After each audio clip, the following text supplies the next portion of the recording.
et se rattraper surtout des points perdus le week-end dernier du côté de Castres. Voilà pourquoi Pierre Mignoni a haussé le ton tout au long de la semaine. Il a modifié une partie de son équipe, exit notamment sa charnière Couillou et Doussin sur le banc, et l'objectif d'aller chercher un bonus offensif, car comme Montpellier face à Paris, eh bien les brivistes eux sont totalement remaniés. 3 matchs en 8 jours, c'est beaucoup trop pour cette équipe de Brive, mais dans ce début de match les Lyonnais manquent les occasions. Ils piaffent sur la ligne de Brive, mais ils n'arrivent pas à concrétiser dans ce premier quart d'heure de grosses occasions d'essai laissées de côté, et Pierre Mignoni qui peste parce que cette équipe là elle a besoin de points, elle a besoin de points urgemment. Il faut absolument débloquer ce compteur, et ça n'arrive finalement qu'après une demi-heure de jeu. Ce ballon porté de Michael Ivaldi, 21e minute très précisément. Enfin un essai qui va débloquer le compteur et qui va lancer, pense-t-on, cette équipe de Lyon dans cette partie, dans un match avec un faux rythme, avec quand même 10 minutes plus tard ce déboulé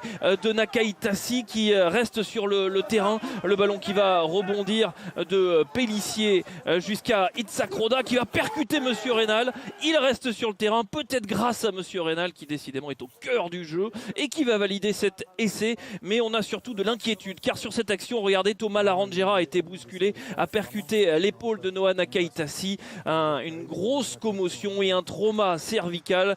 Il va aller au vestiaire récupérer des bonnes nouvelles. Il vient de nous envoyer un texto pour nous rassurer. Tout va bien du côté de Thomas Larangera qui récupère.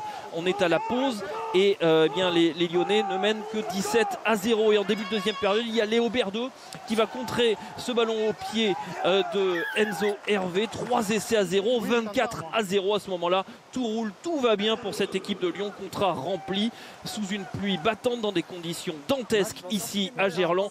Et Dylan Crottin, le capitaine, qui dit il faut insister, il faut sécuriser ce bonus. Oui, mais voilà, dans cette deuxième période, on n'a quasiment rien vu de Lyon qui n'a pas réussi à mettre la main sur le ballon. Et dans les 10 dernières minutes, c'est Brive qui revient 24-7 avec cet essai en force de Simon-Pierre Chauvac. Et du coup, Pierre Mignoni remonte ses troupes. Dans les 10 dernières minutes, il faut absolument aller chercher un 4e essai pour aller chercher un bonus offensif. Mais à l'inverse, ce sont les brivistes qui se sont requinqués, qui traversent le terrain sur 2 actions, notamment celle-ci, la plus franche. Heureusement, il y a la couverture de Toby Arnold. L'action ne donnera rien ni pour les brivistes ni pour les Lyonnais, mais il reste très peu de temps, seulement 2 minutes et une dernière possession pour aller chercher ce 4e essai, synonyme de bonus offensif pour maintenir le rythme avec les Parisiens, subir la comparaison et aller jouer un 8e de finale dans 15 jours. Dylan Crottin qui arrive dans les 22 mètres, et ce ballon qui ressort pour Doussin, c'était la 82e, c'était le dernier ballon, et il n'y aura pas de bonus offensif. Victoire 24-7, une victoire sèche, une victoire à 4 points,